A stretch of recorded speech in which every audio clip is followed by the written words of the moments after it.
Hello, we're in Elysia and Claire Broad is here, medium and spiritual. What was it we called you? Spiritual teacher. Spiritual teacher, yeah, that'll do me. And a best-selling author. We won't leave that out. Yeah, I didn't want to mention that. I don't like bigging the guests up on here. We're not used to having guests that have ever done anything, so you're a first. So we're gonna be getting spooky on here today. The first thing I want to ask Claire is where's my little soundboard? You're going to hear stupid sounds popping up all the way through. So just ignore if you think what the fuck they're doing that for. We're just a pair of knobs. So have you ever heard a ghost sound like this? Do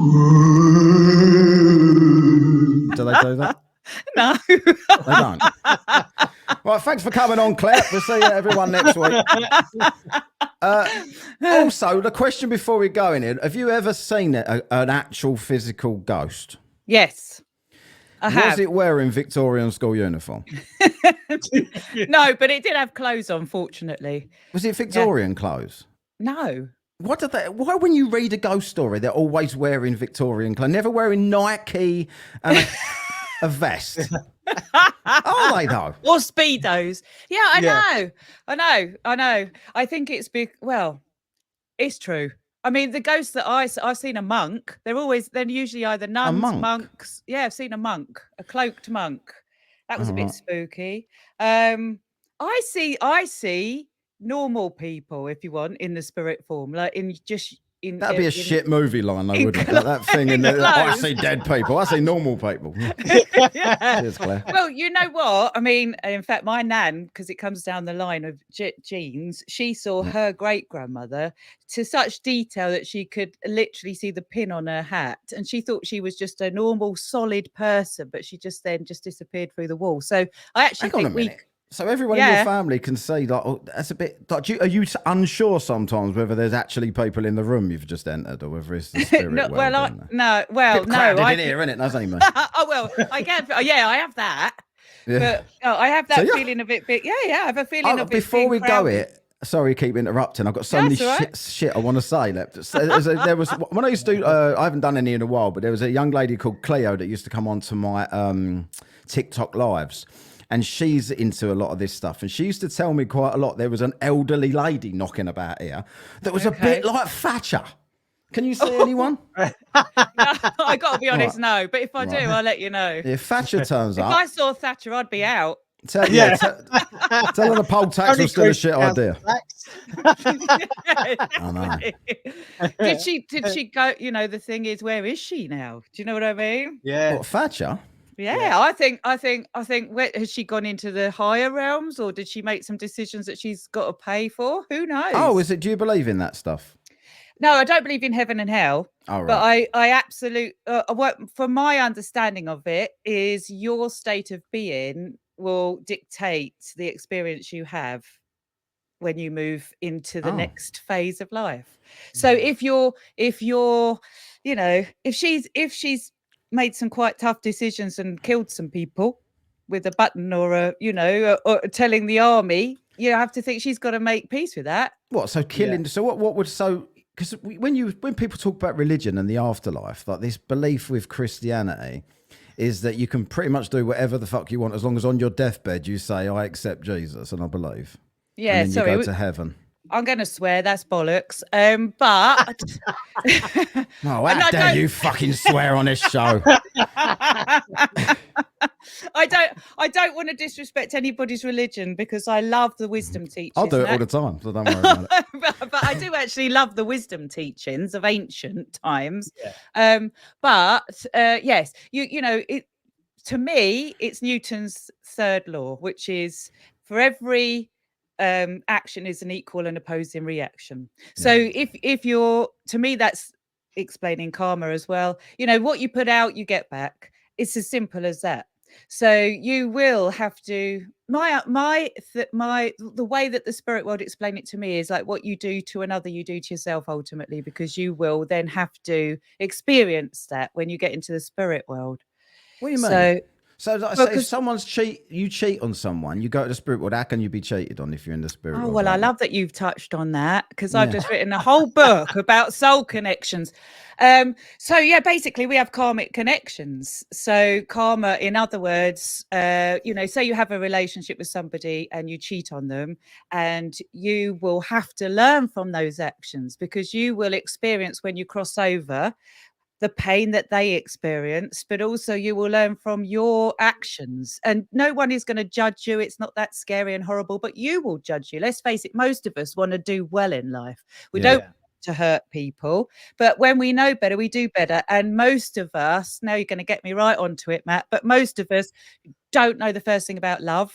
And I've experienced such blissful states of unconditional love, tapped into higher intelligences or greater intelligences. I can tell you right now, we don't express love well here. So when we cross over, we literally experience what we've put out there. And it, you know, we can only go in our awareness, consciousness, to the level at which we're at. Same as if you try to talk to, you know, a child in this. Everything as above, so below is a Hermetic philosophy that I live by. That's a flat earth. No, I'm not a flat earther. No, it isn't. You're wrong. No, that's what they say, though. They believe that there's those exact words. They believe we're on like a flat disc, and there's water above and water below, and they say exactly what you just said. Oh, so yeah. Well, they have stolen that. So the Hermetic. Kicked you off then. No, I am a little bit schooled. The Hermetic principles come from Egypt. They are the spirituality of that time that were then part of the Greek movement and the Enlightenment period, and that's where that phase comes from. I don't know where to start with you. I tell you, we could do a load of programs. I know. Yeah. Because that was very reminiscent of what I had a lady on a little while ago, but she was talking about Atlantis and stuff, but she was equating everything back to Egypt and whatnot. Anyway, but before we get onto any of these topics, how old were you when you realized that like you knew this shit? Well, that's a very eloquent way of me putting that. Yeah, question. I love it. This is real. See, I'm all about keeping it real. I can't be, you know, because if I sit here pretending that I'm something better than everyone else, or that I've got a gift, can't stand that. Because we've all got this, right? We've all got a human body. We've all got a soul. We've all got a spirit. We're all energy. That's it. I hate the word spirit, but I have to use terms that we use. So so basically taking it right back to when I was young, I was 4 when I first heard my grandfather talk to me from the cemetery. So I was barely 4. In fact, I was only just. So my granddad had died the year before. My mum and my nan went to the graveyard to put some flowers down on his plot. He'd been cremated. I was in Richmond Cemetery, and I was playing with a vase and some stones and some water because I was bored. And I can see it now. They were standing the plot was kind of near a gate. Got photos of it actually on my website if anyone hears this wants to have a look. And I was playing, and I heard him in my head, and I felt him like almost become me. And he was saying, "Claire, tell Nanny, Granddad says I love you, Ive." But I didn't know who Ive was because she was Nanny to me, and I heard my mum call her Mum, and everybody else called her Connie because I didn't know. She hated the name Ivy. The only person that was allowed to call my nan Ive was my granddad. So I was ignoring him because I'm thinking, no, I'm playing.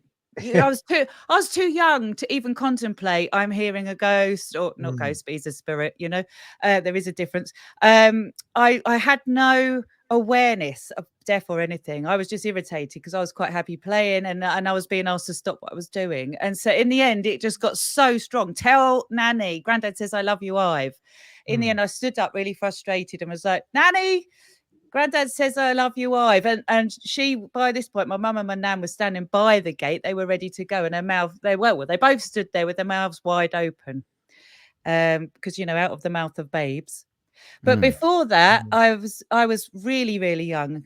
2 and under, I would be pointing to a man in my bedroom. I could speak very early from about 2, I could speak. I had good language.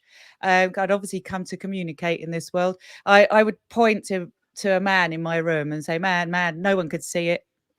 So it's been there from the beginning, but they kind of left me alone whilst I was growing up until I got to teenage years, and then all hell let loose. Yeah. Does it freak people out around you?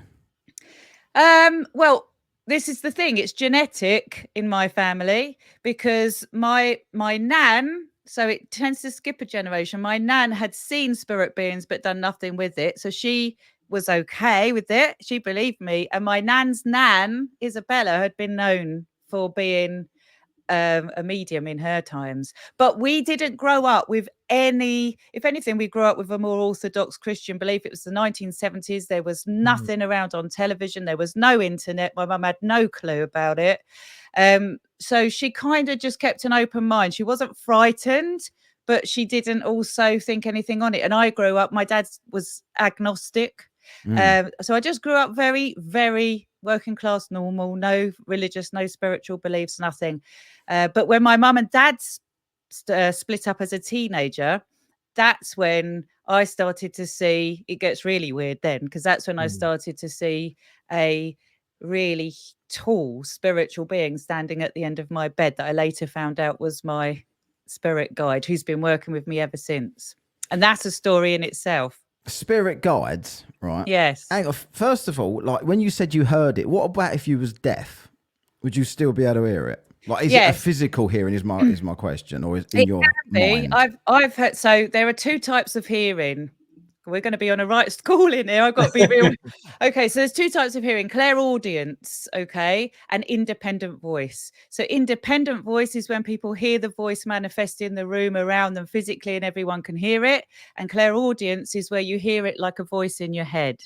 So I hear the voice, but I hear it inside my head, except it's not my voice in my head, if that makes sense. Did you ever think it'd be like a great thing, a good publicity stunt to like change your surname to Voyant or Mystic? I know. Misfit. Yeah. My mum keeps saying that to me. My mum's now very much involved in booking all my appointments, because I'm booked up at least 18 months in advance. It's like I have a crazy life now with all of this. So she's my momager. But she said she picked the right name, didn't she? Yeah. You know? And Claire means light. So so I just think, obviously, I think somewhere in there I was coming in to hold the light and be clairvoyant. So there's clairvoyance, clairsentience, and clairaudience, and I describe it a bit like a game of charades. You've spoke about this before, haven't you, Lee? I remember you said these things before. Yeah, so my mum, she's more, if you give her a piece of jewelry in that, she can like write. She non-stop writes. She can write loads. So she went into a mini mart, and there was this woman she knew working there. Didn't know her that well. Just it's like every time she went there, hi, how you doing, and blah blah blah. She found out that my mum was like in that sort of like mediumship thing, and she said, "What do you do?" She went, "So I can read jewelry." She went, "I could tell you things and stuff," and she went, "Take my ring and write me out some things." She went, "I'll have to take it home and do it like that." She said, "No problem." So she took it home, wrote like 2 or 3 A4 sheets of paper about this ring, took it back to her, and she literally broke down and stopped crying reading it. Wow. That'd be a brilliant scam, though, wouldn't it? I'll just have to read your jewelry. Let me take it home. Got anything expensive? Yeah. Well, I won't do that now, though, because I know I'll be punished in the afterlife if I'm expecting. Yeah, exactly. Yeah, come back at you. That's called psychometry. So that's not mediumship. That's where you're reading the energy off an object, because everything is got Jimmy energy. Savile nicked all that jewellery. Oh God! He's paying for it well. He's got it. Oh yeah. He's having no fun right now. I can tell you that. Yeah, definitely. Yeah. But she's spirit guide. Sorry, go on. Yeah, you carry on. I was going to say, but my mum, she's not in it now, but she still gets things. She still gets things. Yeah, she sounds great. Your mum and I could have a good old chinwag. Oh, she's so open. You say she still gets me. She was trying to sell me a necklace the other day, Lee. I don't know what's going on with that. I ain't going around Lee's no more. Right, the spirit guide thing. Like we've made a bit of fun in the past on this show about about Derek Acorah. Yeah. Oh, right. God. What do you reckon about Derek with his spirit guide and his little voices? Do you ever get possessed and start doing a demonic voice? No, but I can sit in trance mediumship. What does that mean? That is where, mediumship is a blending of minds. That's why it's called mental mediumship, the most unfortunate term. Yeah. So because really what you're doing is you're dealing with mind and a blending of thoughts. Okay. So the more you can get your thoughts out the way, switched off and go into a deep state of relaxation, the more the spirit world can come forward and influence your brain with their own intelligence. So I can now, with my guide, get to the point where I can step back far enough to allow him to come forward and speak. But I very rarely do it. I've never done it to the public. I do it for my own development, but I don't do it for the public because it's, to me, I mean, how can they tell if I'm like just, on some fanciful fantasy? But he didn't do that, did he, Derek? He didn't let his guide talk through him. He was claiming that other spirits would do it. Yeah, but it's the same thing. That's trance mediumship. He was just allowing other spirits in. But with Derek, he looked like a dick doing it though. I just, he started out, in my view, on the, if you want, trying to do it for all the right reasons, and he got caught up in his own celebrity, didn't he? Yeah. What do you think about that show, Most Haunted? Oh, I think it started out as a great concept. It's opened up everybody's mind, isn't it? But it's bollocks now, though, isn't it? Oh yeah, in order to get ratings, it just got sillier and sillier and sillier, didn't it? It was, but I think Yvette Fielding and Carl Beatty have got. I think they genuinely believe there's something in it, and I can't knock them for opening people's minds and getting people interested in it all. Well, you don't think that they're staging that? I do think it's staged. I mean, when you get to the point when put it this way, I don't think when you get to, I watched one because I watched them all when I was younger. I can remember them being buried under the ground. It's like, why would you bury yourself under the ground? How's that a paranormal investigation? There's, it started to get, because you're going to be frightened silly buried under the ground. Let's be honest. What's that proving of an afterlife? So no, it all got a bit, it became a caricature of itself, didn't it? But I think it started out with the right intent. Yeah, I think that as well. Yeah. Yeah, I don't know. I don't remember the older ones. Yeah. Oh, well, I'm long in the tooth. We're kind of fossils ourselves, aren't we? Yeah. But I just don't remember. I used to watch them, and but now when I always watch them Halloween just for a laugh. Halloween night, I watch a couple of them with my boy because he's got most of the only time he ever wants to watch it is Halloween. And I'll watch it. I can't believe it's like the camera goes that way and suddenly something's thrown against the wall, and I'm just like. And it's always the same bloke as well, which is Yvette's husband, I think. It gets hit by everything. Yeah. Or Steve. Who's Steve? Their mate. Yeah, their mate. Oh, and he's always getting attacked. Yeah, I know. It just gets very, very repetitive. Having said that, though, and I'm being really serious now, I get taken into haunted locations or paranormal locations and to do spiritual crisis work. In other words, to try and heal buildings or to get attachments or negative spirit attention off of people. And I have, you wouldn't believe what I've seen. You couldn't believe What's it. That house? We did a house, and it's been on Most Haunted. It's up north somewhere. Can you name any really, really famous haunted houses in this country? You'll be better, Claire, than me. Do you know what? I can't. Not up north. I've done all down the south. Yeah. What was it up north? Oh my God. Oh, never mind. It was a haunted place up north. Yeah, there's a house that they actually allow you to stay there. That the bloke charges people to stay in this house. But there was a family that lived there, and all this stuff happened. Most Haunted's been there, And there was a guy that I had a few people on a Halloween show, and one actually didn't come on in the end, but he told me a story about how he had spent the night there, and he couldn't be sure whether it was all being staged because there was other people there, or whether this shit was actually happening while he was there. But he said it was very convincing until you think afterwards, hang on a minute, who were them other people? Were they legitimately staying there? Oh, totally. You've got to rule all that out. You have to do an investigation where there's no one there, don't you? Well, yeah. And also, you got to me, I hate the term ghost hunting. To me, it's not a hunt. You've got to be doing it really respectfully. People don't know what they're dabbling with. Do you prefer ghost busting? Yeah, I think I'm a ghost buster. I've got my pack. What about like we've been up to, you ever heard of like Canewdon and that place in Essex? No, where's that? Oh, so it's mate, it's like there's like a church there, and it's like it's supposed to be like a witch place. There's supposed to be 9 witches all the time in this place. What do you think about witches and all that?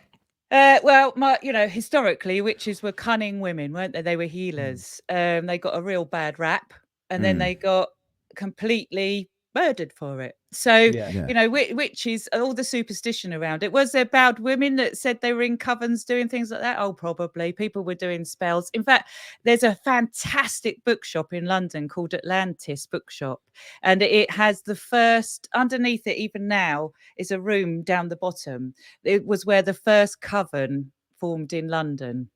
And I love that shop. When you go in there, it's all of the, it's true as esoterica. It's all of your John Dee and all of the gritty spiritual knowledge. Aleister Crowley, all that. All the witches. I've been to his house, Aleister Crowley. Have you? Yeah. Oh, well, I didn't go in because you're not allowed to go in, but it's Boleskine House. That's right. Yeah. I've filmed around there for cool. TikTok and shit, but you can't go anywhere near it. It's falling down now. They've got tarpaulin and stuff all over it, but it was like the occult, wasn't it? Yeah. And it's a really spooky, like a graveyard right outside, like just across the road. Anyway, little tiny road as you look over onto the lock, and that was weird. But I don't know much about it. I mean, the thing is, I came about all of this from a very a nice experience. I had my granddad talk to me, and that led me on a path to try and understand consciousness. But as I've got developed in my own abilities, I've been led into, now I work with a guy called Giles Whitnell, and the two of us, because I wouldn't do it on my own, we literally go in and do some really gritty stuff. And we've come up against all sorts of occult magical practices. And the trouble is, if thought is real energy, then it is putting this out there. So whether you believe in magic or not is irrelevant. It's energy that is being created. What, like so the power of attraction? Yeah, well, if two people have an argument, you walk in the room and you feel that atmosphere. Right? Oh yeah, you can. Yeah. Definitely. So if you're sitting there with an intent to do something quite evil with your thoughts, and you're focusing it, and you're doing rituals over and over and over and over again, then you are going to be manifesting that around you. And in magical practices, magicians, whatever they want to call themselves, they will literally call upon spirit beings and start getting them to do their bidding. Right. So and make pacts. They definitely do make pacts with more unsavory intelligences, because it does exist. It exists here. Yeah. So are you aware of Rachel Stavis, I think her name is? She was supposedly like an exorcist. She's American, but she describes attachments with certain types to energy. Yeah. Oh, it is. Well, everything's energy, right? Tesla said that. Frequency, waves, it's all energy. So our thoughts go out because our brain is functioning. It's an electrical piece of equipment. That energy is being created, and dependent on the thoughts or intent that you're putting out there with the energy of emotion behind it, it's going to create that around you. It. If you walk into a happy home, it's nice. If you walk into a place where people have had divorces or God knows what else, or even worse going on there, God forbid, child abuse and God knows what. You feel ill. So this is real. It's not, wishful thinking. This is truly real. It shouldn't be messed with. Same time, it shouldn't be feared, because we are it. So I don't fear it, but I just respect it. Yeah. And I have an awful lot of fun with it. Do you act like, because you say you hear, you physically see this stuff and you hear this stuff. Do you like when you're out and about? Do you just think you bunch of fucking dickheads? Everyone else, you can't see this shit. Like you all completely blind. I would. I'd have a proper big head about it. No, I explain it like this, right? The TV is off in my house right now, but the signals are going to the TV, okay? And they're going to each channel. And those signals, those waves are in the atmosphere passing through me and all of that, but I'm unaware of it until I tune in. And if I tune into BBC or ITV or whatever, that I can't actually pick up on it until then. So for me, when I'm going about my everyday life, I'm like everyone else until I then actually just switch the frequency. And I'm such a bore because I've worked with scientists. I can tell you now that the brain has to literally shift gears. It's like, for me, my body is like driving a car. So if I can get out of the alpha, beta waves into theta and delta waves, I can then start to perceive what most of us don't. You'll be out like being normal, like having a normal life in a shop, and then suddenly you're here. And you think, fuck it, here we go. I tell you what, I did come home once and I heard... You did hear that? That was literally what I just played. No, that was a typical ghost. That one. That was a ooh. Yeah. You can hear. What about this one? That's me. Are you ever like really knackered one night trying to get a bit of kip, and then suddenly your granddad pops up? Fuck off. Yes. I'm trying to get some sleep. Talk to me in the morning. No, it's not my granddad, but there are people that are trying to get through that want my attention. But you have to be really disciplined. You learn discipline. Well, you can switch them off. Oh God, yeah, that's like I'm saying. I can switch my TV off. Some people don't. Some people, it's called surface level, where where it's all on the surface. So they get, what they don't realize is they're walking around with their egos, thinking I'm the big guy I am. I can connect into everything, but they're burning up their energy. They get ill. You have to shut down, don't you? You have to shut down. So this is the way my mum describes it is, and I'll tell you this quite a funny story, but it isn't, because I nearly gave her a heart attack.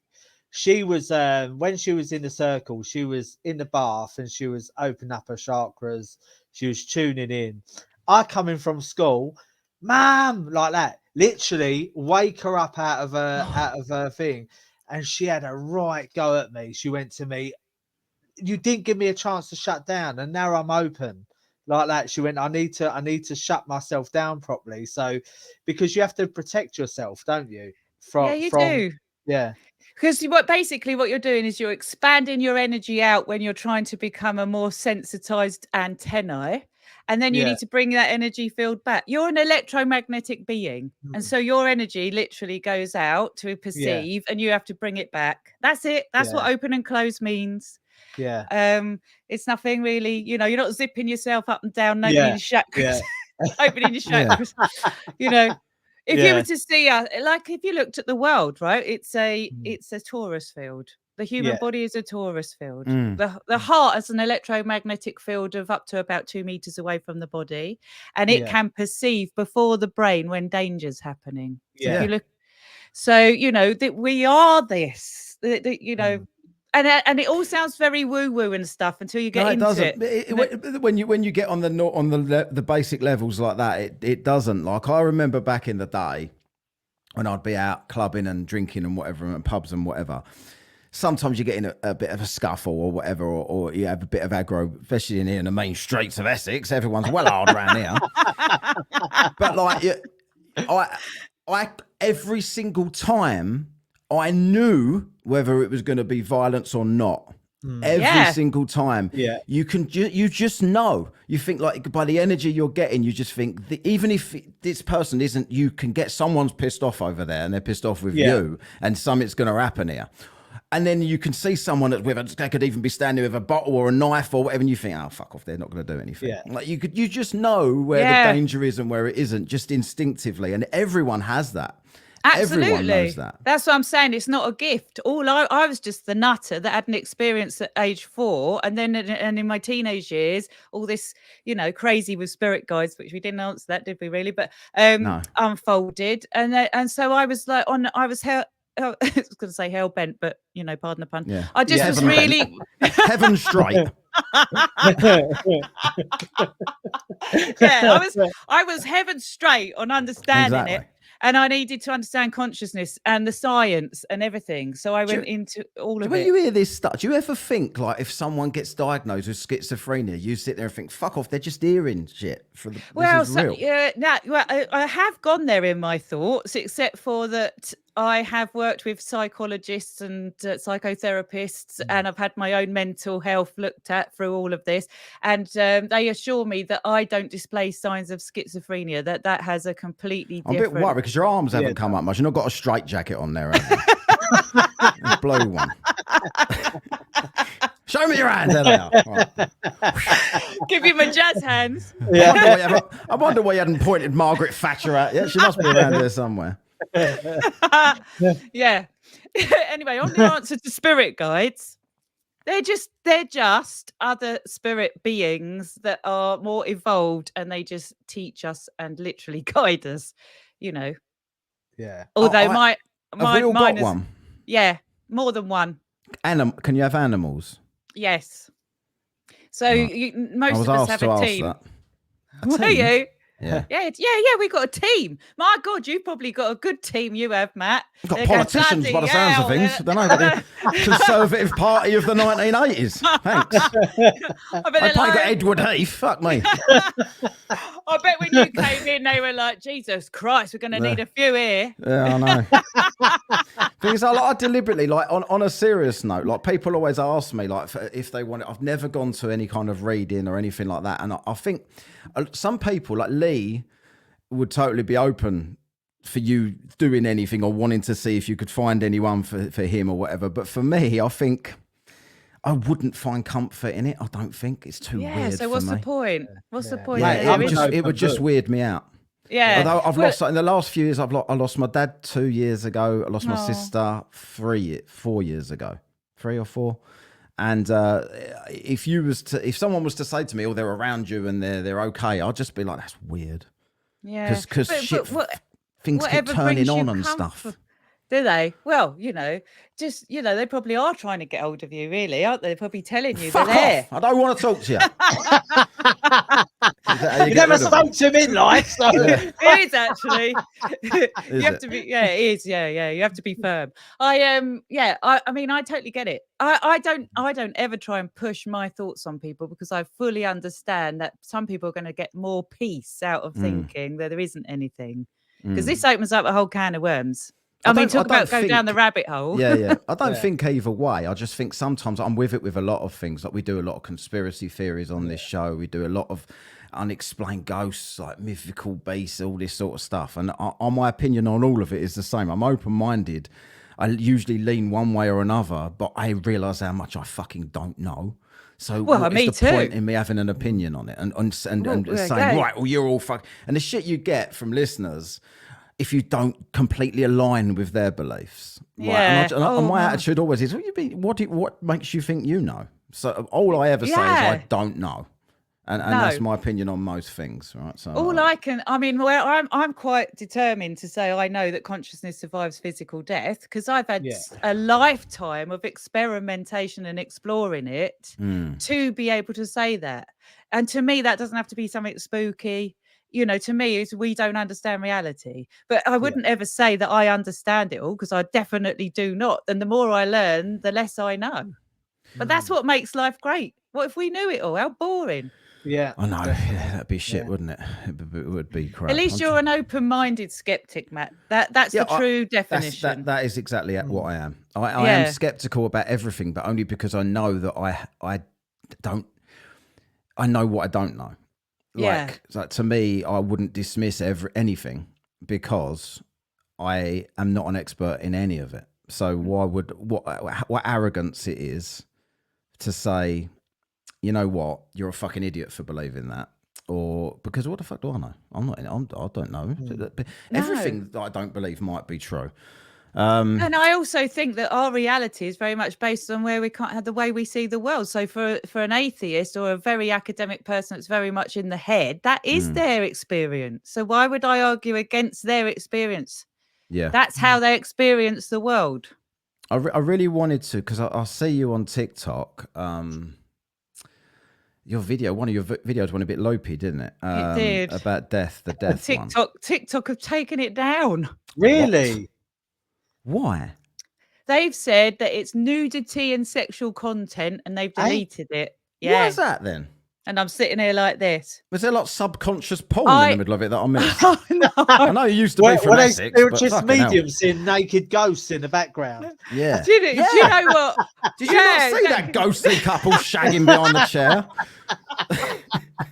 I wonder. All I could see was 2 white sheets with holes cut in, just bobbing up and down behind the thing. I thought they're not even fucking wearing Victorian school uniform. These two. They've fucking took their clothes off. Yeah, no. I mean, it's really not funny. I mean, I was on Facebook. I thought that was quite funny. How dare you come on this show and tell me I'm not funny? Yeah, no, you're funny. You can have that. But TikTok's actions, there must be a reason. I think what happens is I get attacked by people that really either religious people or they atheists. Report you. They report me, and then TikTok takes me down. On Facebook, I was shut down, and now I'm on TikTok, and I was building. There was nothing offensive. That's what I think. Oh, I need to speak to this person because things like that are really interesting to me. And I lost my TikTok, my previous TikTok account. I had loads more followers on there. Really starting to get some traction. I had like 600, 700,000 on some of my videos. And then they just shut you down for no reason. Yeah. Someone mass reported me. I must have put a video up that upset some sort of cult that they did, and they all got in touch with each other and mass reported it. And I was in Wales and I hardly had any internet, and I turned it on to see TikTok's getting on. Account's gone. I'm like, you're taking the piss. I can't even set up a new one because I've got no fucking Wi-Fi, hardly, like really slow Wi-Fi anyway. And it's really, really annoying. But yeah, so I see that video from you. And I thought, this is interesting. And what you said, so we won't shut you down. Hopefully YouTube won't kick you off if you repeat this stuff. But no, it's all out on YouTube. That video is on YouTube. Oh, cool. So tell us what you, is it correct to say what you believe, or would you say what you know? Yeah, I would say what I believe and I know, I guess. Mostly it's what I know. Well, let's put it this way. I speak from what I experienced. Am I open-minded enough to think that one day someone will come along and explain something and what I think I know might change? Yeah. Right. But it's beyond belief, because when you experience something, you've got evidence of it, and therefore it's no longer a belief. Faith, that's faith. That's taking belief is taking the word of, say, like the Bible, without having any experience yourself, but just saying, I'm going to put my faith in what that word says. So no, my experiences are absolute. So I speak from knowledge, knowing, experience. There's too many talking donkeys in the Bible for my liking. So. Yeah, well, it's allegorical. The Bible says it's allegorical. I don't know what that means, Claire. It means we're from the mean streets. We don't know. It means it's a mystical text, and it's a story to explain something mystical, and it shouldn't be taken literally. Oh, right, good. I should probably tell them people that. And it says it in there. But anyway, sorry, what was your question? About death. Yeah, so my belief. So basically, to me, we are all energy. That we have I was saying in that video, we've got a physical body and we've got an energetic blueprint of that spirit body, which is how I think we can see ghosts. Spirits is the energy imprint, because there's a difference between ghosts and spirits. But underlying all of that is consciousness, and consciousness seems to be carried in light. Light seems to hold the data, the information in the light form, and that is what we call soul. So we are those three things, a tripart being. And the consciousness, the awareness, the light, the energy can exist without the physical body and the spirit body, but the other two can't exist without the animating presence, energy source, which is soul. So I have to use that word because it's a word everyone understands, but you can change it. Awareness, consciousness, source, whatever you want to call it, that is the driving factor behind it all. And as we know, and this was what I was saying in the video, that science knows that energy isn't created and nor is it destroyed. It just is. So my point was, if energy can't be destroyed, how the hell can you be? Yeah. You are energy. And so think about it logically. How can you be destroyed? That is a scientific, what they would call it, that science doesn't deal in facts, they always say. But that is a scientific what a law, isn't it? Law, yeah. Well, I guess it's a theory that everyone's bought into. Well, it's a theory. A scientific theory is as good as a law. That is proof. Yeah, exactly. But so my point was, what I do know, because I've worked with lots of scientists, that they have told me and informed me. Physicists reach out to me, right, telling me about their idea of how they're interested in me because they understand they don't understand it. The true open-minded skeptics, and they tell me that they can't string one sentence together as to what consciousness is scientifically. So if we don't understand consciousness and yet we are conscious, but we do understand that energy doesn't die and can't be destroyed, then why can't we just kind of accept the fact that there is something afterwards? Now, whether you want to think that that's intelligence or like the scientists will say, yeah, but we don't know that consciousness goes on. But I do. I've seen with my own eyes. I was called into a haunted pub with Giles once, and literally knives were flying off of the back bar onto the front bar. Why don't they replace them with plastic knives? They should. If that keeps happening, that's what I would do, just to annoy the ghost. No, I know that. I mean, I there's a very famous parapsychologist called Lloyd Auerbach. He's in the States, and he worked on the Ghostbusters movies. And I've had lots of conversations with him. And he's like, we don't know whether that's telekinesis. We don't know whether that's, the people in the room doing that with their own minds and mental energy. We don't know. That's not proof of an afterlife. And I get that. But when you're bringing through information, like for instance with me, if I just give a little example, Matt, I had a client called Sandy. She lets me use her name, and I did a reading for her, and I brought her mum through, and I explained how her mum died and all of that, gave her loads of information, and told her about her mum was saying that there was a handbag that she wanted her to go to. And in the handbag was a ring that her mum wanted Sandy to have. But Sandy said to me, "You're wrong. We've got rid of everything of mum's. There is nothing of mum's." So I was like, "Oh, sorry, I've made a mistake." But she went home, spoke to her dad, and asked her dad, "Can you just have a look?" So her dad, to his credit, went up, found the bag in the loft, and inside was the ring. Right. So then you have to ask yourself, well, Sandy didn't know, so I couldn't have been reading her mind, and I didn't know. So who knew the ring was in the bag? So Lee's mum. She stole it. Yeah. So I worked with lawyers, and lawyers have worked with me to try and sort of, worked with a lawyer whose speciality was fraud. And so she worked with me on teaching me on the balance of probability and beyond reasonable doubt, and how I can work with my evidence to work out what is going beyond reasonable doubt. So that's how I have to do it. We can't scientifically prove it. I can't prove an afterlife. All I can say is I know consciousness doesn't end where we think it does. And when I talk to doctors like Sam Parnia, for instance, who's worked on people that have had near-death experiences, and he says he can prove at least for 3 minutes that consciousness survived what the point of death is, that we don't necessarily even understand when we should be calling death.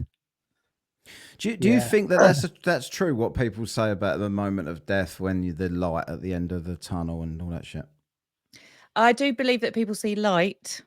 In readings, I get shown what people see. It seems like every death is completely different. But we are the light.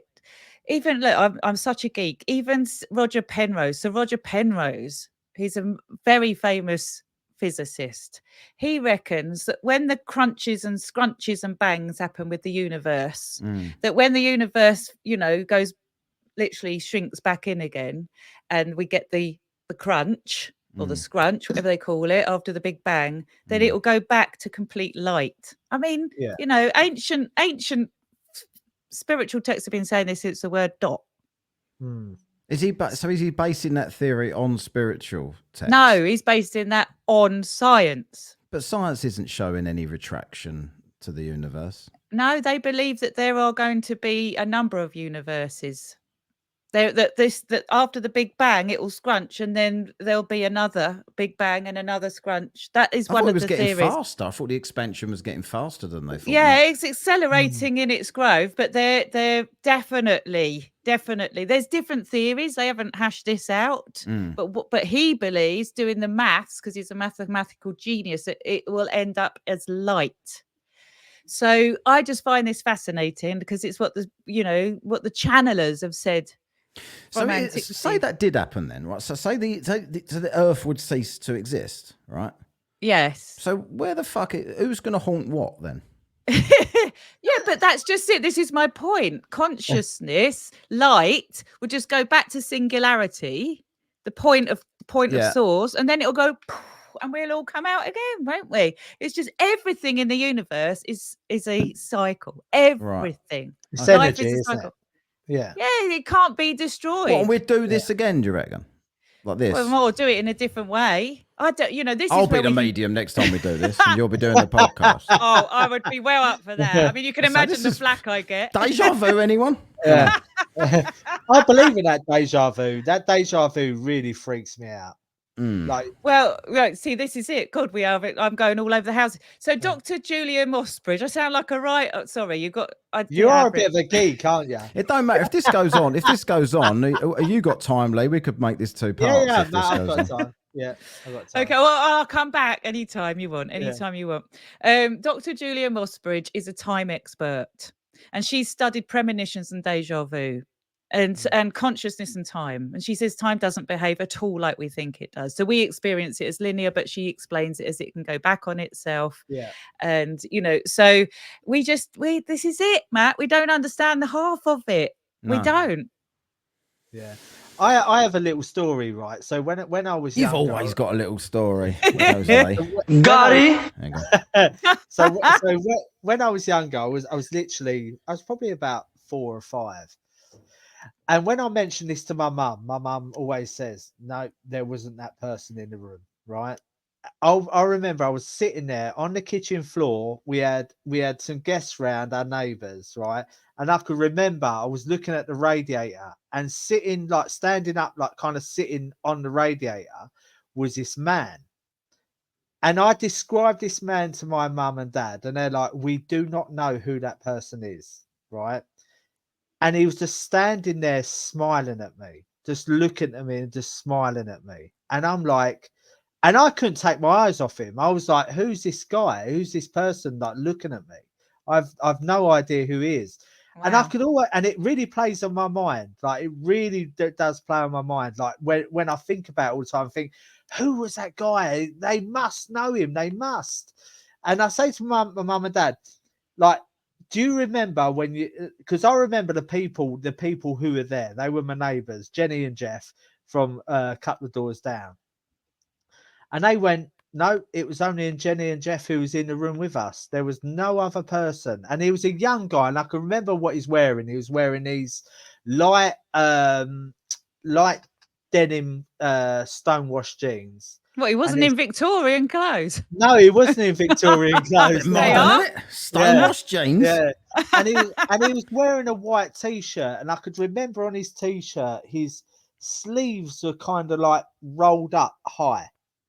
And he had this blonde hair. Is it Depeche Mode? I don't know. It's James Dean, isn't it? Yeah, James Dean. And he had this blonde hair, and it was like short hair, like not totally slicked back, but it was like kind of combed back.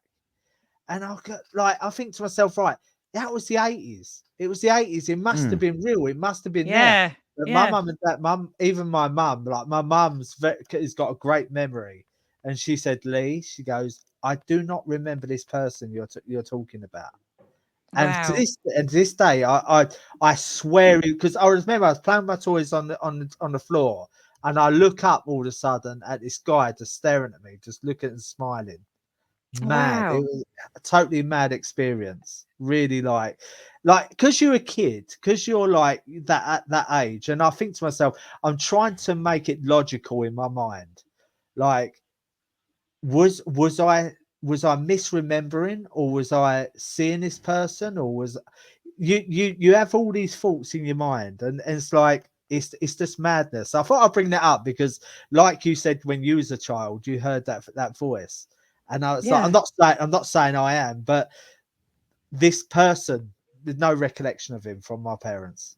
Well, the thing is, if it was a false memory, which would be what the argument would be, it was a false memory. You're not likely to imagine somebody there like that. They'll say you were, because they'll say you're a kid. My experience is that from 0 to 5, we are in, well, from 0 to 1, children are only in delta brainwaves, which is a sleep state. From 0 to 5, they're only in delta and theta brainwave state, which is why if a kid's on a broom, it's a horse, you know. So our imagination obviously is like a dreamlike state, but that's why they say that children are more in touch with the spirit world than adults, because they genuinely are. And then from as we so you probably were seeing somebody that your mum and dad couldn't see, because as the brain develops and it goes into the beta alpha brain waves, we get cut off from all of this, and then we're telling everyone that they're not seeing it. They are seeing it. It's such a strange experience. When I look back on it, I think to myself, like, I've tried and make it logical. I think to myself, was that real? Yeah. Oh, To me, it was, because why do I still remember that? Well, exactly. It's madness. I feel a bit left out. I ain't got any of this. I ain't got a childhood story of a weird ghost. And I'll tell you what. One time, I remember when I was in my early 20s, and I went home. I was on a night out, and I went home, and I could always remember my nan saying to me, because she was quite in touch. She went to me, if you get people visit you from the spirit world, she went, just tell them to go away. She went, and they'll go away, like that. And I could remember, I'll come home from a nightclub, and I got into bed, and I was laying on my side. And do you know when you're in a subconscious sleep, you can hear what's going on, but you're kind of like fading. Yeah. And I could literally Claire remember, don't get that. She's always getting bothered by ghosts. Yeah. She never gets to the fading stage.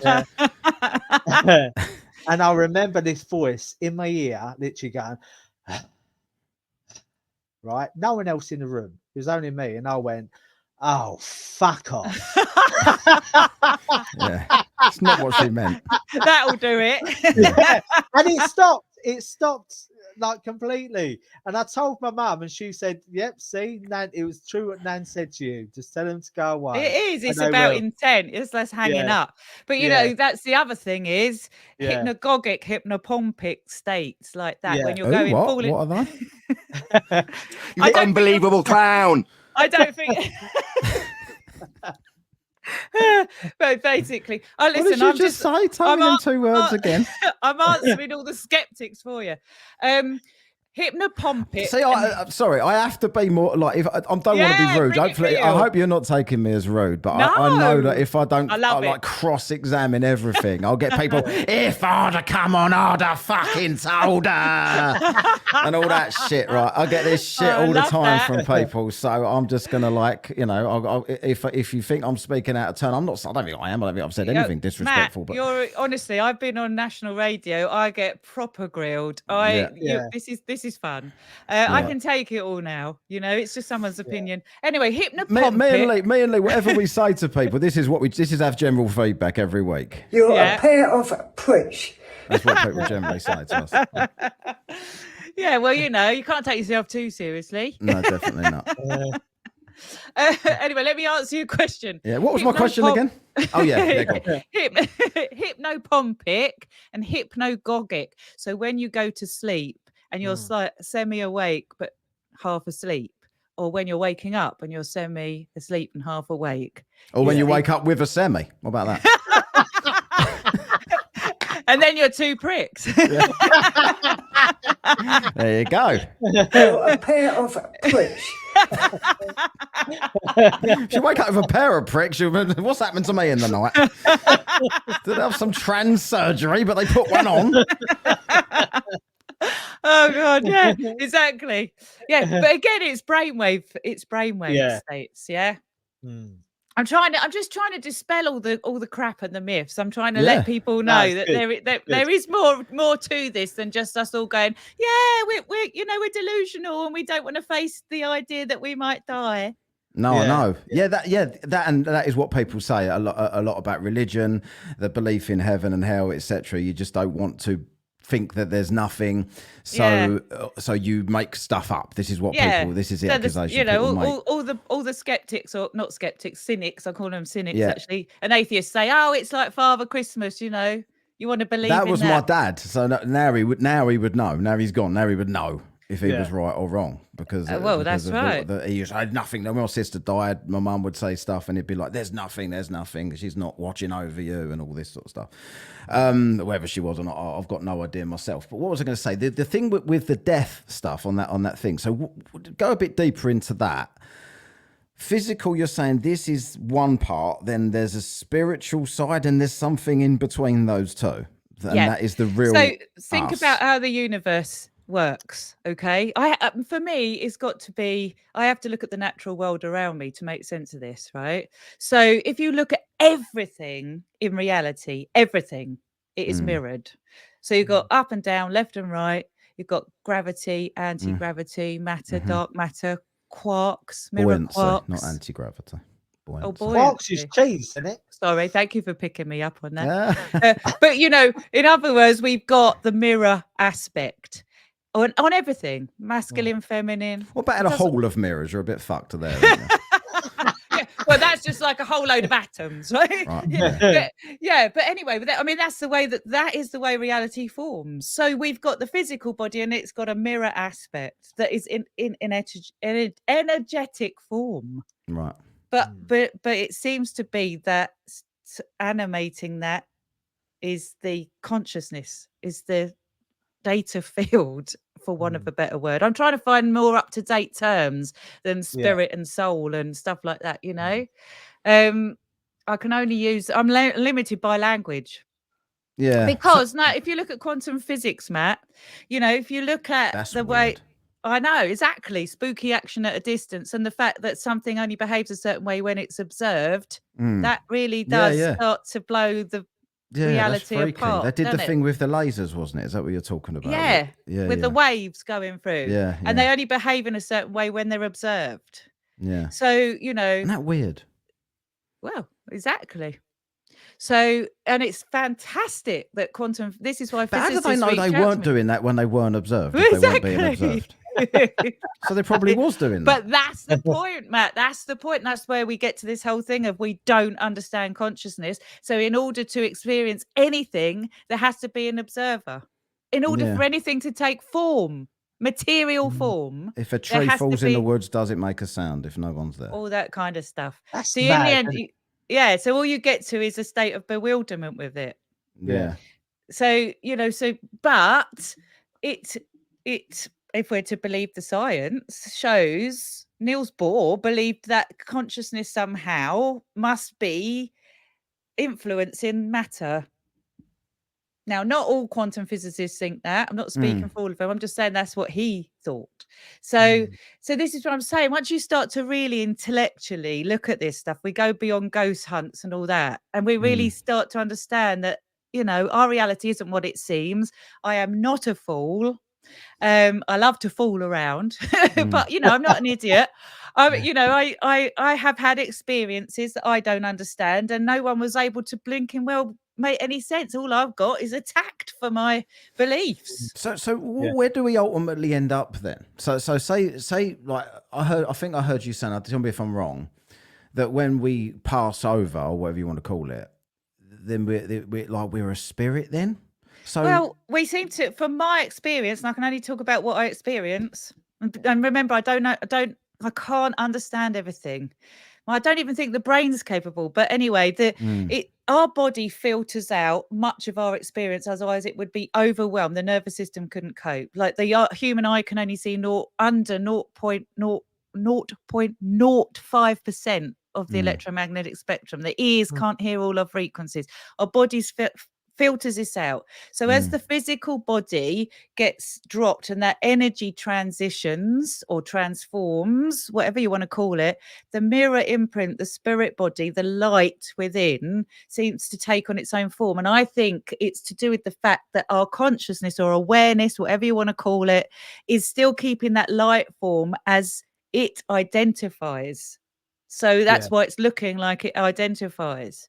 So then there is a spiritual dimension, which this is where people get, because they talk about spirit being a world of non-form and this being the world of form, again, mirror. But actually the spirit world seems to be a world of form, because when I see spirits, I see them like in form. Are they knowing what's going on and shit? Oh, God, yes. Yes. They know everything. I have had things told to me that have come true 4, 5, 6 years down the line. They know. I mean, it's scary. The intelligence out there is scary. So a ghost could say, or what, a spirit could say, right, you're going to have a car crash in 10 years. I'll tell you a true story. I had a shit year last year. In March, I had my spirit guide reach out to 2 different mediums separately from me. I didn't know. They contacted me saying, I've got your guide here. I need to tell you something. Now, I was going in for an operation. I had to go and have an operation, an upshot of childbirth. And basically, my guide in March, I went in for the op on the 4th of April. In March, told me everything that was going to unfold, and that I was going to go through an incredibly difficult time with this op, that it would be much longer than that they thought it was going to be, that I would go into really bad suffering like torture, and that to hang on in there because by the October I would come out. This was not good news. I went into the op thinking, oh, it's going to be a longer op, and I went in all bravado, I can deal with this. And when I to the point that I was told that they will have to cut you. Now, I was supposed to be going in to have repair work done where they wouldn't cut me because it was less barbaric. When I came out the first op, my surgeon said, it's gone great. We haven't had to cut you. And I'm like, oh, shit. 6 weeks later, I'm back in for a second op because it hadn't worked, where they had to cut me. I come out with neuralgia. I was in excruciating agony for months that they couldn't help me with. Took months to get to the bottom of it, and I didn't get well again until the October. It all played out, and I had that knowledge recorded. Like I said, I keep all the recordings, so I've got all the facts and all the knowledge up front, and I watched it play out. Why didn't they want to tell you? They did tell me. No, your guide didn't tell you. Well, he did. Well, because I don't. Well, I mean, I think it would. Imagine that, me trying to perceive that about myself. You know, it's got more power when it comes from someone who doesn't know. Maybe he was trying to tell you at night, but you kept telling him to fuck off and trying to sleep. Probably. So I mean, he was telling me it was going to be okay. Go for it. Don't worry. You're worrying and all of that kind of. Freaked me out. But all I'm saying to you is it had more validity because it had come through 2 people saying the same thing independently of one another, and I held on to that. The reason he didn't come to me was because I would have started doubting myself, but I held on to what they told me for a time when honestly I nearly left this planet. Genuinely. Is there like in that world, like in a spirit world? Would that, you know? Well, call it a spirit world, yeah. Like, have they got their own shit going on? Yeah, they've got our shit going on. No, why do they give a fuck? If we're all going to be there eventually, what does it really matter? Well, because... How dare you swear on this show? I believe you just said that. I'm sorry. Yes, I know. Well, I've got to put you on the list for that one. Claire, you just made the list. You're on the list. I F-bombed. Yeah, you got me all passionate. Fucking swearing. Right, but here's the thing. What we do here impacts them. Because the state in which we leave our physical bodies means that we now make their reality like it is. So we are impacting their reality. Their reality is our reality. You have to explain that to me. Okay, so let's imagine that consciousness is primary. Just humour me. If consciousness is primary, and the way that our awareness forms matter, and if we leave this planet at a level of awareness that is low, as in not being able to embody love, then it looks like that in the realms of spirit too. Yeah, but how can they force you to do anything to make it better for them then? They're is not that their goal? No, they're not forced. Why are they watching over you? To do anything. They're just trying to give us information so we make better choices. Yeah. Hence the word spirit guide. Yeah, guide. They're a teacher. They're just imagine you, Matt, done a whole load of lifetimes here, and maybe I'm God fucked knows with where. Thatcher, aren't I? To be fair, if that's my guide. Yeah, well, you are. I tell you what, I mean, and if the universe, if there's trillions of galaxies, and you know, I was on a cruise a couple of years ago with absolutely fascinating people there that were physicists and astrophysicists, and they were saying that you know, there's trillions of galaxies, and the chance of life out there is massive. Massive. Do they pay for the cruises for you, these physicists, by the way? Well, I was actually out there with. Can I mention a different podcast? I don't want to be like. Probably not. I'll just slag them off. I was out there with a friend of mine called Howard Hughes. He used to be on the he is still on the radio as a newsreader, but he used to be on Capital Radio. Oh, they're way above our level of podcast. They're not our competitors. I was out there with him, and he had lots of speakers there. But what I'm trying to say is, I met astrophysicists, and they were saying that, you know, there is trillions of galaxies, right? So the chance of life out there is huge. So my point being, there could be consciousness and life on all other planets as well, somewhere out there in an infinite galaxy. So could a consciousness universe from another galaxy come and just check out what we're doing? Yes. And this is why people think they're being visited by UFOs, UAEs, whatever, interdimensional beings. Absolutely. So is that what David Icke's saying? Yeah, but David Icke's interpretation, well, he's not seeing it. He's gone off of what other people have seen. Right. Yeah. So is that linked in with what you're saying? Do you think he's got it wrong? I don't buy into this whole reincarnation trap he's talking about at the moment, because I think that is completely self-limiting. Because if we are the universe experiencing itself, we're bloody powerful. Yeah. So if we trap ourselves, that's one thing. Do shamans and that talk about lizard beings? Yes, they do. But that don't mean that we're being trapped by them. We're being trapped by our own limited understanding. So, you know, I don't know. I don't buy into all the fear. To me, fear is darkness and love is light. It's but simple. He says that, doesn't he? Like, he says that there's these satanic beings or whatever feeding off of our energy, our negative energy. Well, there is that. There are negative spiritual influences that like attracts like. So they will attach, or align is a better word, align with the frequency to which you are emanating at. You are an energetic being. So the negativity will align to you all the while you're being negative, because you actually align to it. It's powering you up. You've made that, you're in that state of being. And I'm not talking about mental health here, by the way. That's completely different, because, you know, people can have a mental health problem and still be having a faith or having a belief or thinking, you know, that's got nothing to do, although it doesn't help because it does bring your energy down. I'm talking about how you identify, how you see the world, how your awareness, kind of what you believe, what you think, how much love you can embody. How much love you can embody. You said that we're not capable. We're not. We are capable. We're not doing it. Right. Are you doing it? But the true reality of it, the trueness. The true reality of what love is. So, so we are really going around the house. Have we got time for this? Yeah. Okay. So, in 2020, I talked about him earlier. I met Giles Whitnell. Okay. He walked in here. He was a client. Unfortunately for him, he'd lost his nephew at 8. His nephew was 18. He got killed on a motorcycle. So he came in here for a reading.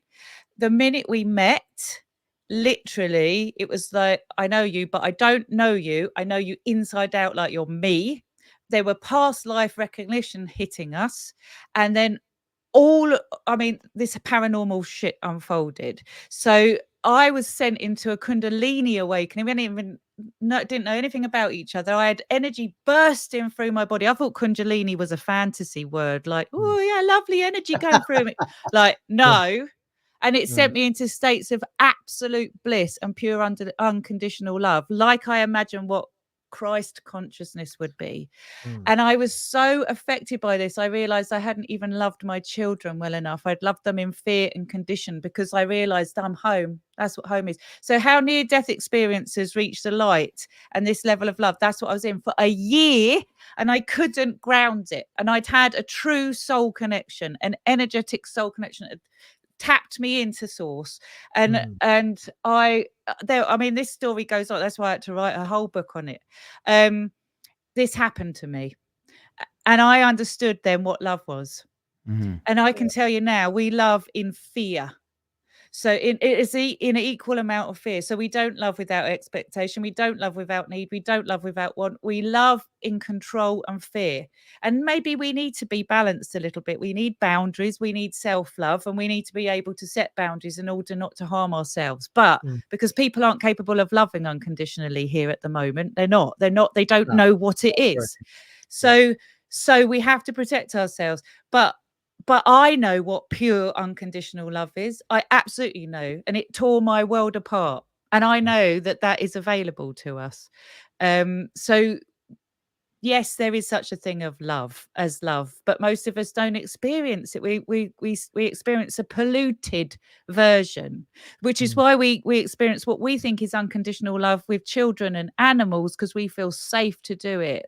So what in a nutshell, what I learned is when we are in fear, fight or flight response, the body goes into survival mode, and it shuts us down from being able to experience emotion and love. And we are being kept. So this is where I sound like David Icke, but this is true. We are being kept in a state of fear on our planet. We are being fed fear constantly. So the body, so our brain is hearing all of that, and it's keeping us in a state of fear, fight or flight. And then when we meet people we don't trust, we don't become vulnerable, we're not able to experience true love and intimacy with them. We say, I'll be with you because I can get this, or I'll stay with you, or I'll marry you for these reasons. But if you have an affair or whatever, I'm not saying that's right, I'm just saying that's not unconditional love. It's like, if you don't pick your towel up off the floor, if you don't wipe the crumbs down, if you don't put the toilet seat down, if you don't toe the line and shut up a little bit, I'm going to go off you. So that's a conditional love. And that's what most of us experience from childhood, from even our parents, not because they're doing it on purpose. It's because they're trying to prepare us for a society that cannot embody. Because when you come from unconditional love, you work on you. You love yourself unconditionally. And I don't mean selfishness. I'm talking about you love yourself warts and all, and you commit to working on that. And another person loves themselves warts and all and commits to working on that. And then you don't hurt each other. Yeah. But we do not experience that. And I experience that from the spirit world, and they're coming forward all the time, trying to say, love doesn't die. Love doesn't die. You are the love that you seek. You are it.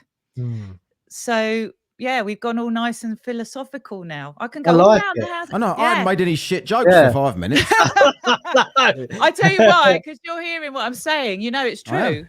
Yeah. No, it is true, because I feel like I love my boy. I feel like I love my boy unconditionally. Everything you do. I feel like I do. You do. I love my kids unconditionally, but I can tell you what, you will have said or lost your temper because they're little buggers, kids. No one believes me when I say this. My son is absolutely. I can't remember. He's never lost his temper. He is autistic. But it's very high functioning autism. You wouldn't know he was autistic. He's just really polite. He wouldn't swear even if I tried to force him to. He's never drunk a fizzy drink. He won't do anything wrong. Rules are rules, and he is so fun to be around. And he's always been the same. And I never think. He pisses me off when he does this. I've never thought that, and that's the only person I can say that about. Well, I'll tell you what, Matt. I've got a relationship like this with both my daughters, but one of them's really what I would say, really sort of honest to God. You think she's a bit perfect in a not a good way. She'll be a people pleaser, whereas the other one's a bit more sort of savage, and I like that about her. So I love them. I love them equally for who they are, right? Yeah.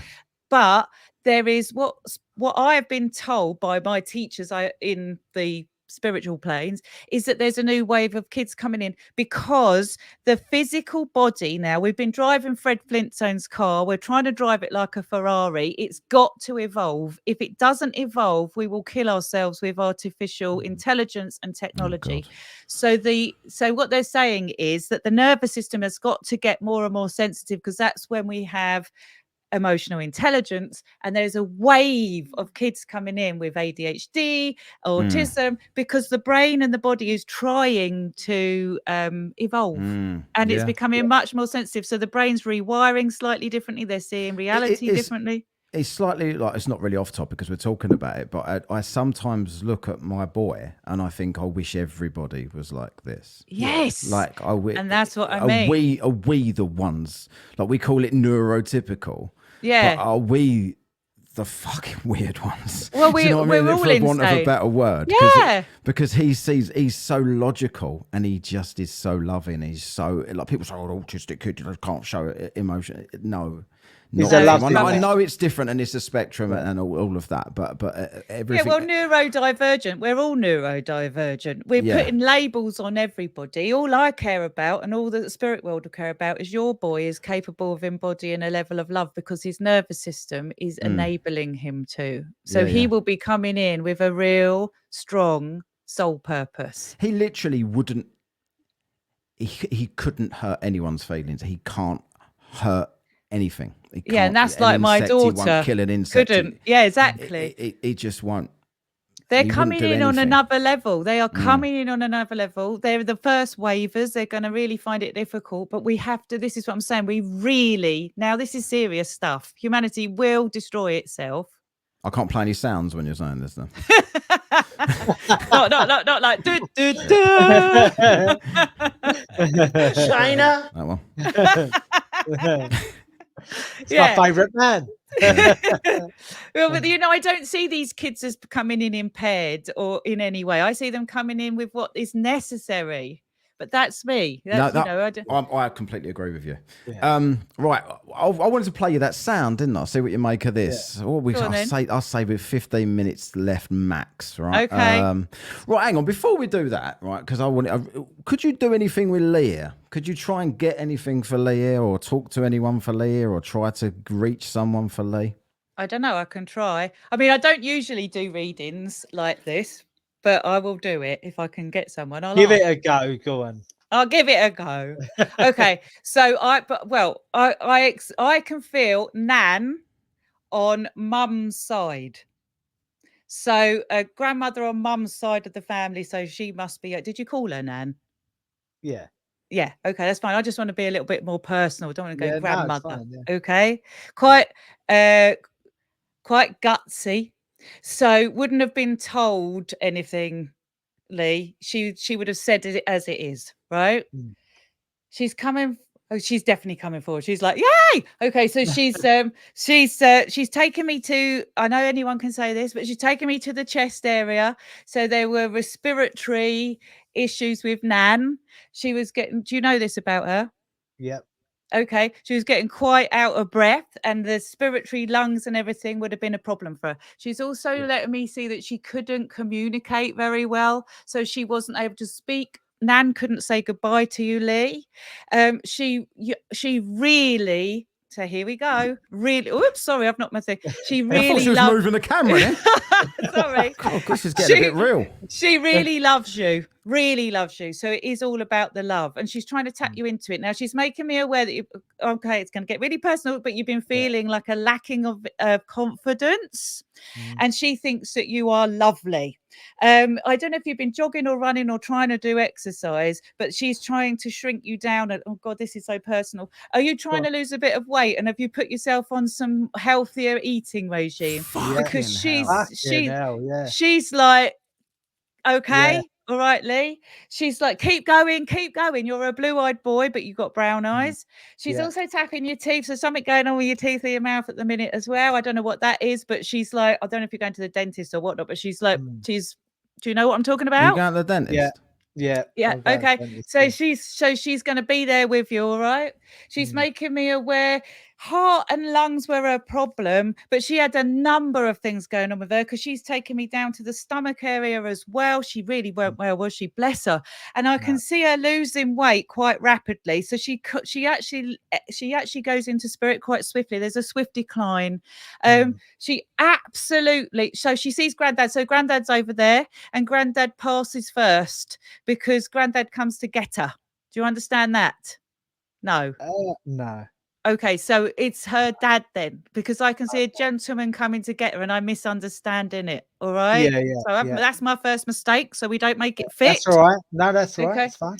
I'm always really, really honest, right? I do not want to, when I work, I don't be guessing stuff. If I say something, I explain why I interpreted it that way, because it's like a charade to me, but we don't make it fit. So no's are great, right?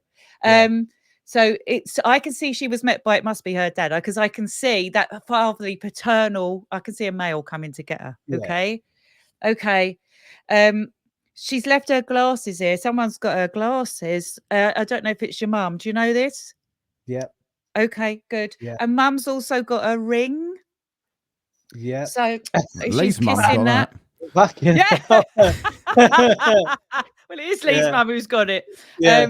And Lee, I don't know if you've just had a tattoo done or if you had a tattoo done in someone's memory or quite a spiritual tattoo, but she's showing me like, I don't think it is feathers, but I'm looking at a tattoo that she's trying to show me. She wouldn't have been into tattoos, your nan. No.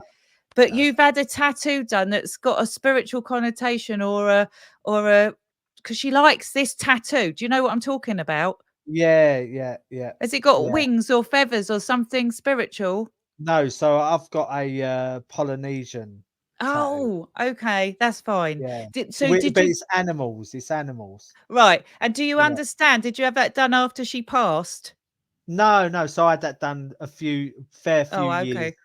Yeah. Okay, that's fine then. I didn't know if she was trying to show me that she's so, because they try to give evidence of survival. So often they'll give me things that show that they're around and see what's been going on since they've gone. Yeah. So this is where I will sometimes misunderstand what I'm saying.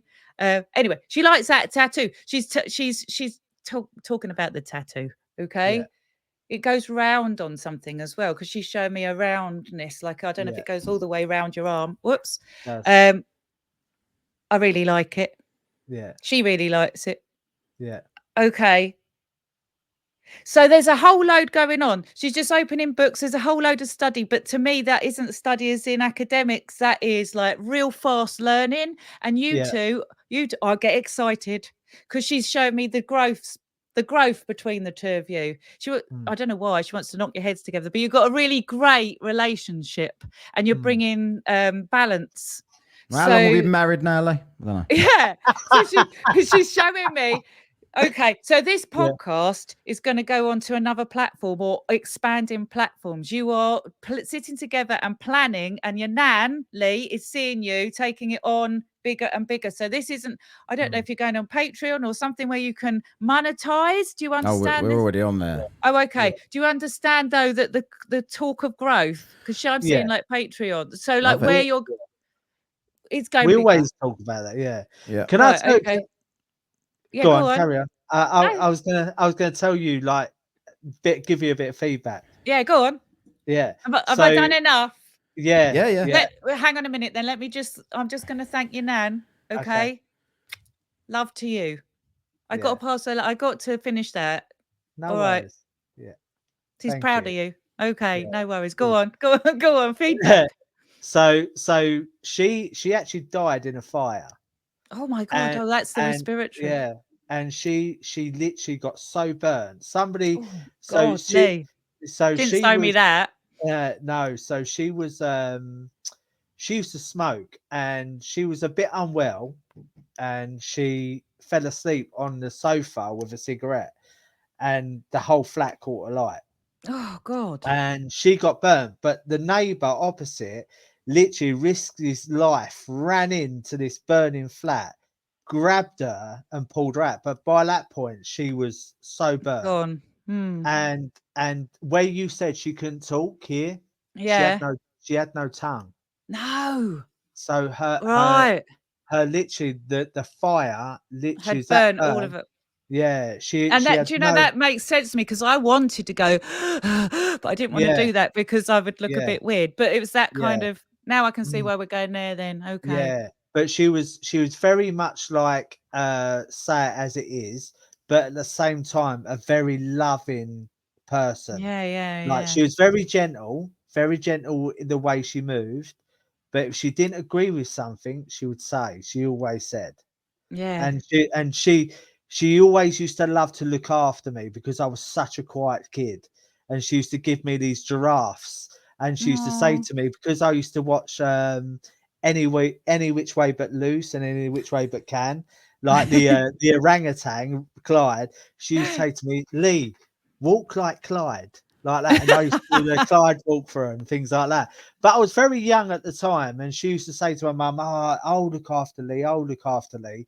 Although she was a bit, so when Matt said about earlier on the paranoid schizophrenic, so my nan actually spent quite a bit of time in Runwell Hospital in Wickford, Essex, because she couldn't control these voices in her head. And my mum honestly believes that the voices in her head weren't voices of to be hurtful towards people, but these were paranormal voices. Where she couldn't get hold of like the whole thing. Like she couldn't control it. She was constantly open, and she didn't know she was, if that makes sense. That's why she used to say to me, if they come and visit you, just tell them to go away. And that's what she used to say. But you got it bang on. Oh, thank you. Well, I mean, obviously, I've had an hour with you. I'd have probably got a whole load of stuff, but she's going quick. So normally, I'd about like his diet and his healthy eating routine that he's been doing. Going on? How much weight he's lost? Yeah. Before you got here, we was talking about it. Yeah. Wow. Okay. So in 2 months, I've lost 7 kilos. Wow. Well done. And 18 inches all over my body.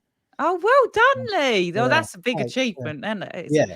She knows. So that's your evidence of survival, isn't it? It's the, I know what you're up to. I know what you're doing. Keep going. Yeah. Like I said, if I had an hour with someone, I'd go into every little bit of detail. But that's as good as when you was telling me, I was getting all like, God, how do you know this? He wouldn't want all the detail. The amount of time you spend on porn, watching porn, like. I don't think Nan's there for that. So they stop bashing one out. It's like, Nan, piss off. I'm trying to get a piss here.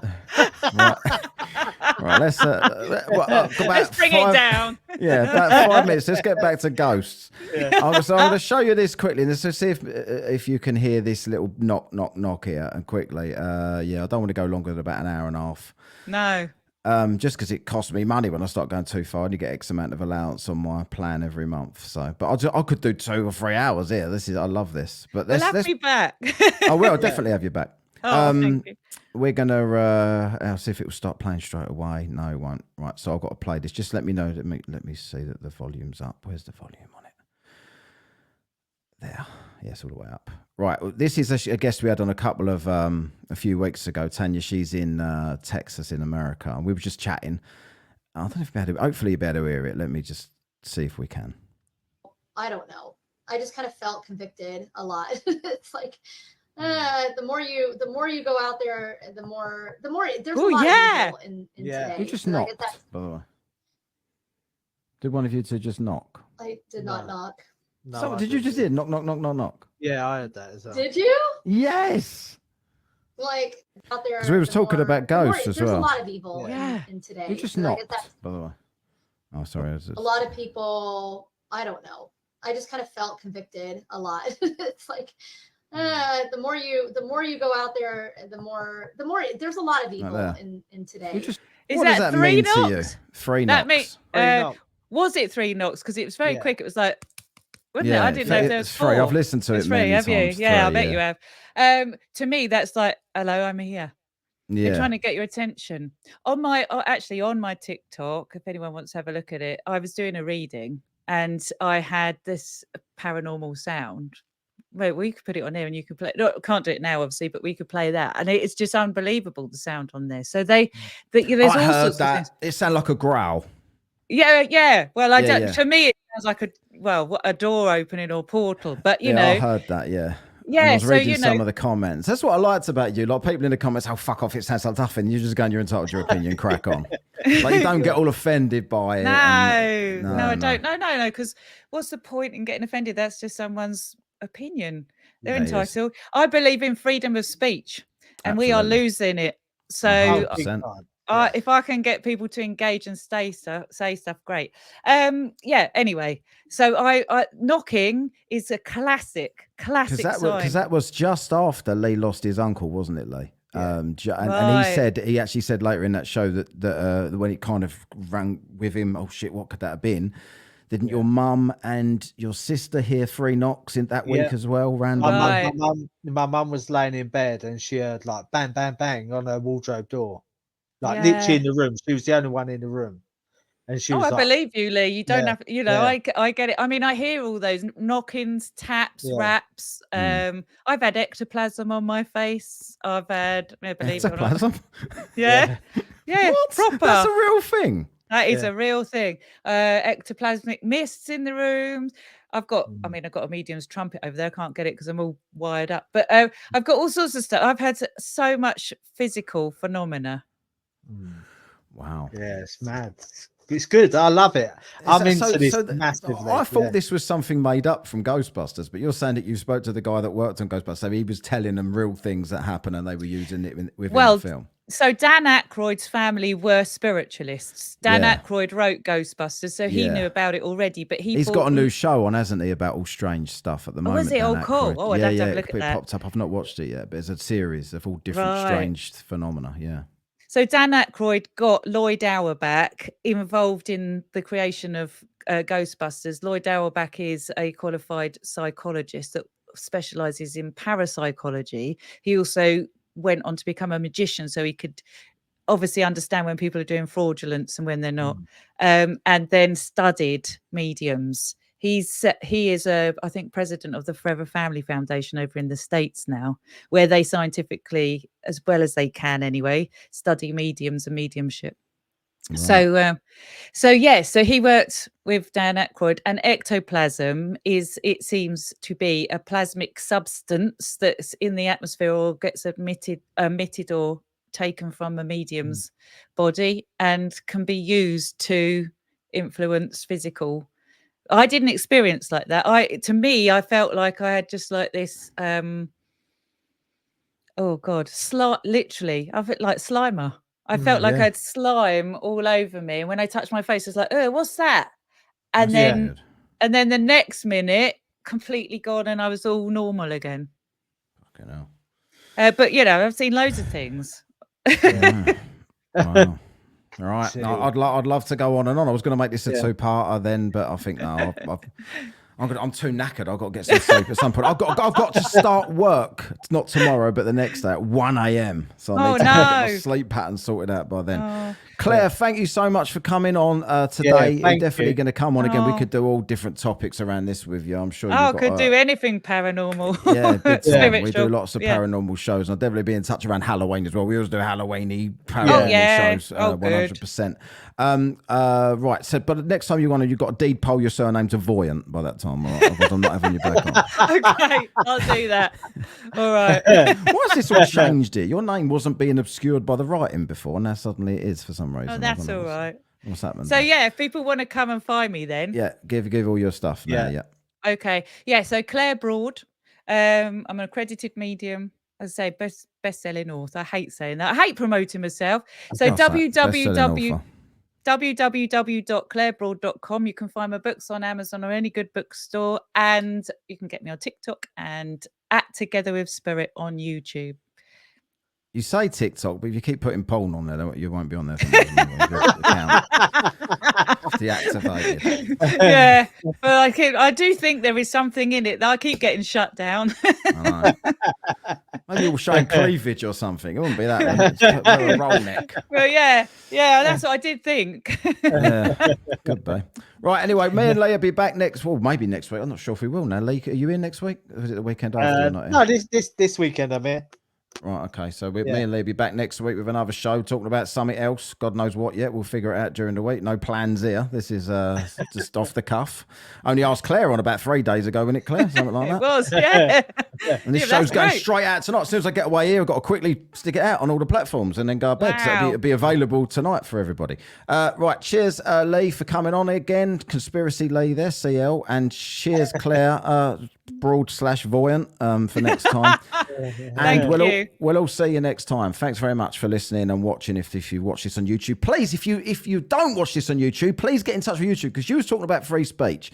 My YouTube channel is shadow banned completely. I get nothing. If you go back through my videos, I used to get thousands and thousands, and now I don't even get 100. But the podcast has gone all up there. So I know the audience has massively grown, and the YouTube has shrunk because they kept giving me strikes. And now nobody's... it's not being shown unless people are searching for it. So please, if you're listening to this, go watch the podcast, the version on YouTube, at least for a few minutes. Give it a like, break the algorithm for me, and get us back up and running on YouTube, because it's because Lee's nan said as well, you've got to do it. You've got to do it. She's trying to make you grow. My nan says I'm a fat bastard, aren't I? Yeah, I hate to ask for help, but unfortunately, with this closing down of free speech here, we've got to ask people to support us now. We have to. Free speech, definitely. Right. Okay, cheers, Claire. Cheers, Lee. I'll catch you all later. Adios for now. See you later. You have been listening to Whatcast. Follow and contact us on the Twitter, the Book of Face, and the Gram of Insta at Whatcast with a K.